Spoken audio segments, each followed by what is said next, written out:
Welcome to the prep class for your Florida real estate license. This course was designed for both sales associates and brokers. We're going to be covering a number of topics that we know have been tested on the state examination. So let's go ahead and get started.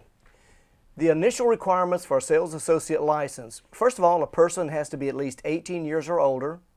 They have to have a high school diploma or the equivalent of a high school diploma, which by the way is a GED.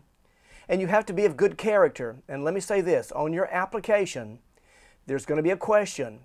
Are you currently under investigation for a crime? Have you ever pleaded nolo contendere to a crime? Or have you been found guilty of a crime? Make sure that you answer that honestly, because that's what they're looking for, is an honest answer. And you can be assured when the DBPR does their background check, they will find that information out. So don't let it be a surprise to them. Also, you need to take the FREC Course 1. That is the 63-hour pre-license course required in order to become licensed as a sales associate. The broker license requirements are similar to the sales associates. One of the differences is that in order to become a broker, you have to complete your sales associate post-license education, and that has to be done within your initial issue of the licensing. Also, the FREC Course 2, which is your broker 72-hour pre-license course, can be completed after 6 months of experience as a sales associate.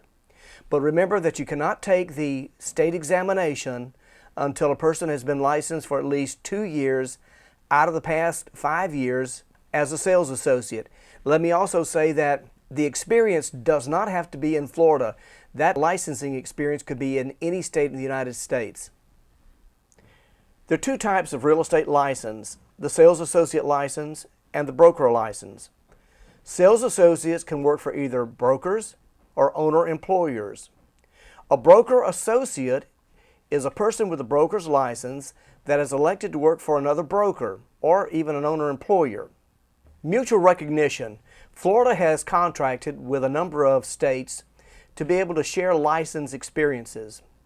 In order to become a licensee, if you live in a mutual recognition state, you cannot be a resident of Florida. And that is to say, when you make application and take the state examination, you have to live in that mutual recognition state. There's a 40-question state examination on real estate law that you have to take and pass with a score of 75%. And remember that there's no classroom time required. There's no Florida residency requirements.